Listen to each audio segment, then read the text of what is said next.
എല്ലാവർക്കും നമസ്കാരം.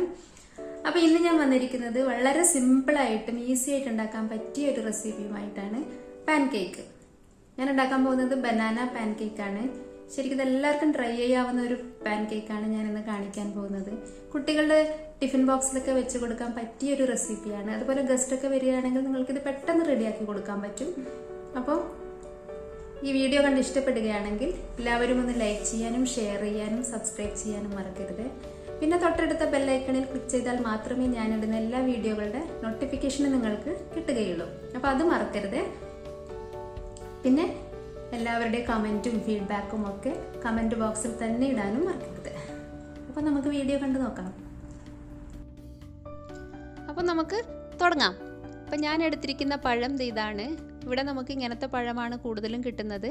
പിന്നെ ചെറുപഴവും നല്ലതാണ്, ചെറുപഴവും യൂസ് ചെയ്യാം. പിന്നെ അതുപോലെ തന്നെ നേന്ത്രപ്പഴം നിങ്ങൾ എടുക്കുകയാണെങ്കിൽ അതിൽ നല്ല പഴുത്ത നേന്ത്രപ്പഴം വേണം നോക്കിയിട്ട് എടുക്കാനായിട്ട്. ഇത് നമുക്ക് മിക്സിയുടെ ജാറിലേക്കൊന്ന് കട്ട് ചെയ്തിടാം. ഇതൊന്ന് ഗ്രൈൻഡ് ചെയ്തെടുക്കണം. നല്ല സ്മൂത്ത് പേസ്റ്റ് ആക്കിയിട്ട് ആദ്യം നമുക്ക് പഴം അരച്ചെടുക്കാം. അത് കഴിഞ്ഞിട്ട് നമുക്ക് ബാക്കിയൊക്കെ ഇതിലേക്ക് ചേർത്ത് കൊടുക്കാം.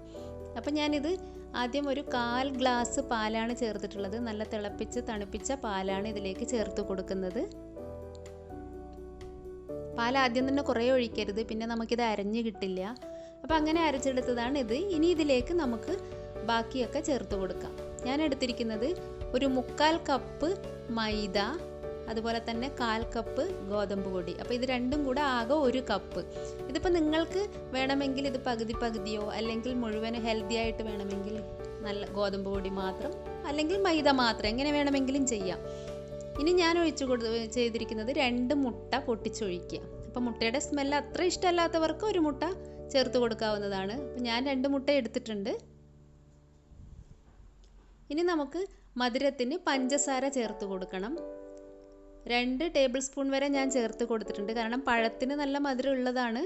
അപ്പോൾ നിങ്ങൾക്കത് നോക്കിയിട്ട് ചേർത്ത് കൊടുക്കാം. നല്ല മധുരം ആവശ്യമുള്ളവർക്ക് കൂടുതൽ ചേർത്ത് കൊടുക്കാം. ഇതിപ്പോൾ ഒരു മിതമായ മധുരം മാത്രം. അപ്പോൾ ഒന്ന് ബാലൻസ് ചെയ്യാനായിട്ട് കുറച്ച് ഉപ്പും കൂടെ ചേർത്ത് കൊടുത്തിട്ടുണ്ട്. ഇനി നമുക്കിതൊന്ന് നന്നായിട്ട് ഗ്രൈൻഡ് ചെയ്തെടുക്കാം. നല്ല സ്മൂത്തായിട്ട് ഇതൊക്കെ അടിച്ചെടുക്കാം. അപ്പോൾ അങ്ങനെ ചെയ്തതാണ് ഇത്. ഇനി നമുക്കിതിലേക്ക് ചേർത്ത് കൊടുക്കാനുള്ളത് അവസാനമായിട്ട് കുറച്ച് ബേക്കിംഗ് പൗഡർ, അതായത് ഞാനൊരു 1/4 ടീസ്പൂൺ ബേക്കിംഗ് സോഡയാണ് ചേർത്ത് കൊടുത്തിട്ടുള്ളത്. ഇതിപ്പോൾ നിങ്ങൾക്ക് ഇഷ്ടമല്ല, അത് വേണ്ടാന്നുണ്ടെങ്കിൽ, അത്ര ഹെൽത്തി അല്ല എന്ന് തോന്നുന്നുണ്ടെങ്കിൽ ഇത് മിക്സ് ചെയ്ത് അരച്ചിട്ട് നിങ്ങൾ കുറച്ച് നേരം വെച്ച് കഴിഞ്ഞാൽ മതി. പിന്നെ ഞാൻ ഫ്ലേവറിനായിട്ട് ഏലക്ക പൗഡറാണ് ചേർത്തിട്ടുള്ളത്. വാനില എസൻസും ചേർക്കാം, അതും നല്ലതാണ്. ഏതാണ് ഇഷ്ടം എന്ന് വെച്ചാൽ അത് ചെയ്ത് കൊടുക്കാം. അപ്പോൾ ഞാനിതെല്ലാം കൂടെ നന്നായി ഗ്രൈൻഡ് ചെയ്തെടുത്തിട്ടുണ്ട്. അപ്പോൾ ഈ ഒരു തിക്നെസ്സിൽ വേണം നമുക്ക് കിട്ടാൻ, അധികം ലൂസാകരുത്. ഇപ്പോൾ ഇത് കണ്ടില്ലേ, ഇത് കാണുമ്പോൾ തന്നെ നിങ്ങൾക്ക് മനസ്സിലാകാം ഇത് എത്രത്തോളമാണ് ഇതിൻ്റെ തിക്നെസ് എന്ന്. ഇനി ഞാൻ എടുത്തിട്ടുള്ളത് നോൺ സ്റ്റിക്ക് പാനാണ്. ഇനി മറ്റേ പാനാണ് നിങ്ങൾ യൂസ് ചെയ്യുന്നതെങ്കിൽ നിങ്ങൾ എണ്ണ തടവിയിട്ട് ഇതൊന്ന് ചുട്ടെടുക്കാം. അപ്പോൾ ഇതുപോലെ ഒന്ന് ഒഴിച്ചിട്ട് ഈ ഒരു ഷേപ്പിൽ ചെറുതായിട്ടുള്ള ഈ റൗണ്ട് ഷേപ്പിലേക്ക്. അപ്പോൾ ഇതിങ്ങനെ ഒരു കുമിളകളായിട്ട് ഇതിങ്ങനെ പൊങ്ങി വരുന്ന സമയത്ത് മാത്രമേ അടച്ചു വയ്ക്കാൻ പാടുള്ളൂ. ഇതിൻ്റെ മേലെ നമുക്ക് നെയ്യോ ബട്ടറോ എന്താണെന്ന് വെച്ചാൽ ഒന്ന് ചുറ്റിച്ച് വയ്ക്കാം. അപ്പോൾ ഞാൻ അടച്ചു വെച്ചിട്ട് പെട്ടെന്ന് തന്നെ എടുക്കുക, അല്ലെങ്കിൽ അടി കരിഞ്ഞു പോകും. പിന്നെ ഒരു കാര്യം, ലോ ഫ്ലെയിമിൽ വേണം ഇത് വയ്ക്കാൻ ചട്ടി ചൂടായതിന് ശേഷം, അല്ലെങ്കിൽ പെട്ടെന്ന് കരിഞ്ഞു പോകും.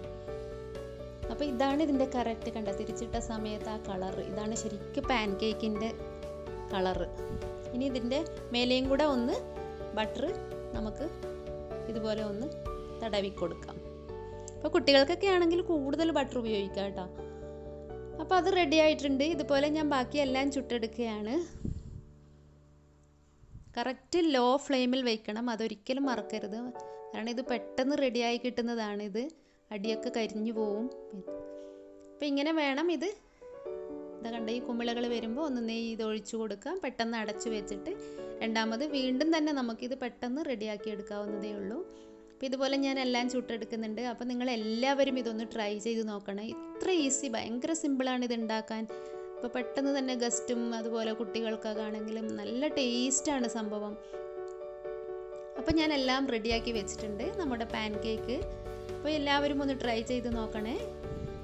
അപ്പോൾ അടുത്ത വീഡിയോയിൽ കാണുന്നത് വരേക്കും താങ്ക് യു.